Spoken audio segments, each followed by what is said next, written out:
Welcome to Aaron Mahnke's Cabinet of Curiosities, a production of iHeartRadio and Grim and Mild.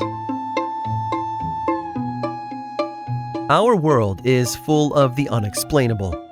And if history is an open book, all of these amazing tales are right there on display, just waiting for us to explore. Welcome to the Cabinet of Curiosities.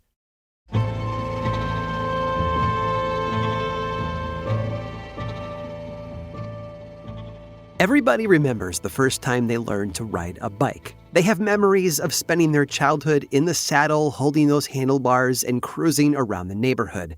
The bicycle, though, wasn't always an instrument of glory for Gino Bartali.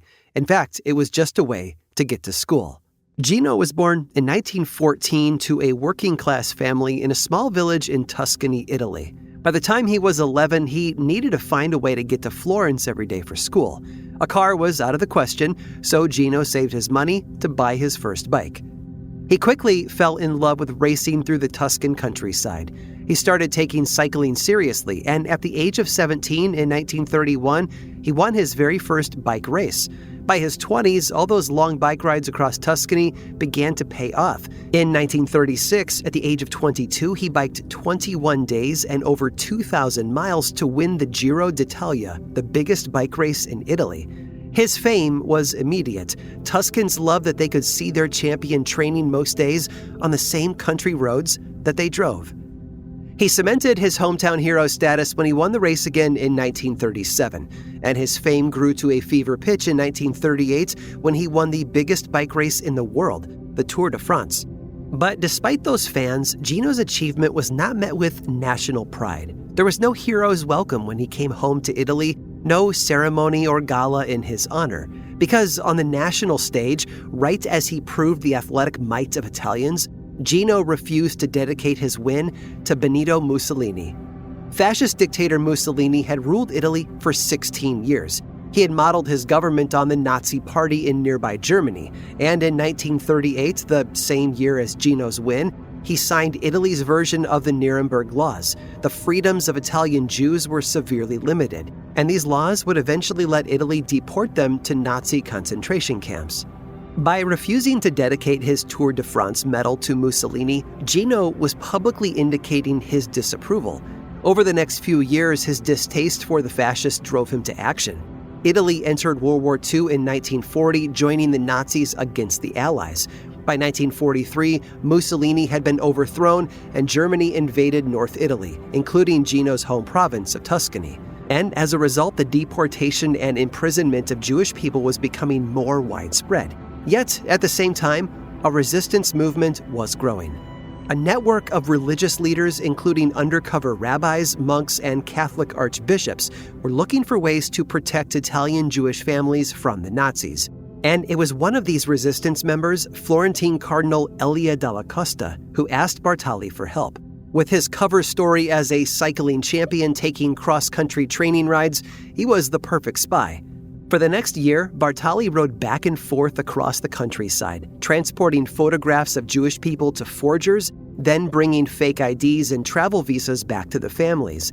He distributed funds to people in hiding and even brought one group of refugees to the Swiss border hidden in a cart attached to his bike. At the same time, he hid a Florentine Jewish family in his basement. At first, Gino's travels weren't questioned. Even when he was stopped by fascist police and German soldiers, he would insist that they not touch his bike, as it was perfectly calibrated for him. They agreed, and the documents hidden in his bike frame and handlebars remained undiscovered. As time went on, however, even famous cyclist Gino Bartali fell under suspicion. He was questioned in the La Villa Triste, a government building in Florence where fascist officials tortured prisoners. Florence was finally freed of Nazi occupation on August 11th of 1944. As the war came to an end, Gino never told anyone about what he had done for the Jewish families of Italy. Instead, he focused on training, overcoming the malnourishment he suffered during the war to win the Tour de France one last time in 1948. After Gino died in 2010, his story finally came to light. In 2013, the World Holocaust Remembrance Center awarded him the title Righteous Among the Nations, an honor he shares with Oskar Schindler and others who risked their lives to save Jewish people during the war. After his death, Gino's son told a newspaper what his father said in those rare moments that he mentioned the war. "Real heroes," he said, "are those who have suffered in their soul, in their heart, in their spirit, in their mind, for their loved ones. Those are the real heroes. I am just a cyclist."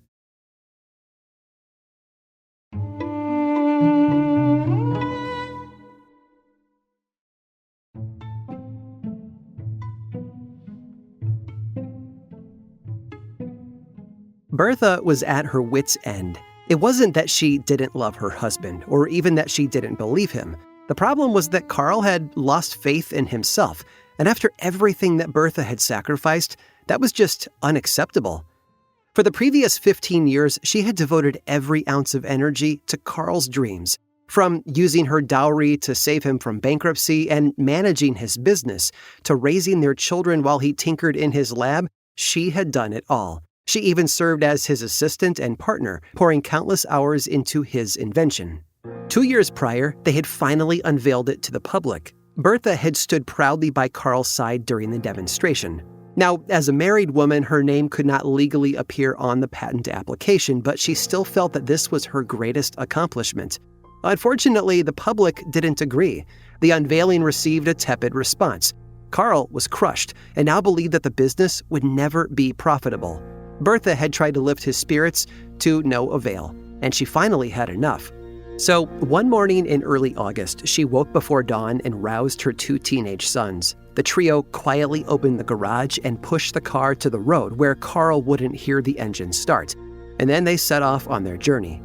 A short while later, Carl woke to find the house quiet and empty. A note on the dining room table explained that Bertha had taken the boys and the car to visit her parents in Pforzheim, roughly 65 miles away. And when Carl read that, his blood ran cold, because the year was 1888. Carl was Carl Benz, creator of the world's first true automobile, and the car Bertha had just driven off in was his prototype. Carl immediately flew into a panic. His invention had never been subjected to this kind of test. No gas-powered vehicle ever had. The unpaved roads between Mannheim and Pforzheim were designed for sturdy horses and carriages, not the flimsy tires of his 3-wheeled prototype. And with all the hills and uneven terrain they'd be facing, there were countless things that could go wrong. But it was too late to dissuade Bertha, and with no way of getting in touch with her, Carl was forced to wait for news. He soon learned the details of his wife's journey from the local papers, which followed the test ride with eager interest. The journey had not gone smoothly, of course. The engine had to be doused with water every few miles to keep it from overheating, and just as Carl feared, the car kept breaking down, forcing Bertha to find increasingly inventive solutions to get it started again. When the fuel line clogged, she cleared it with her hat pin. When the brakes failed, she hired a cobbler to add leather to the pads. She bought fuel from a skeptical pharmacist and enlisted locals to help her push the car up a steep hill. The most exciting moment, though, at least as far as the male journalists were concerned, came when the vehicle's ignition cable shorted out. Bertha stripped off her garter and used the fabric to insulate the exposed wire. And despite all the obstacles, she reached Pforzheim late that evening and telegraphed to tell Carl that she and the boys were safe. By the time she made the return trip a few days later, word of the test drive had spread around the globe. No one cared that the car had broken down several times along the way. The image of a young mother taking her children for a drive through the countryside had captured the public consciousness, and it wasn't letting go anytime soon. Bertha's plan had worked perfectly.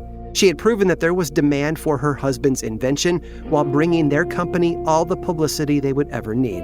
And she came back with something else, too, a list of potential improvements inspired by her time on the road. And Carl, well, he got straight to work. I hope you've enjoyed today's guided tour of the Cabinet of Curiosities. Subscribe for free on Apple Podcasts or learn more about the show by visiting curiositiespodcast.com. This show was created by me, Aaron Mahnke, in partnership with How Stuff Works. I make another award-winning show called Lore, which is a podcast, book series, and television show. And you can learn all about it over at theworldoflore.com. And until next time, stay curious.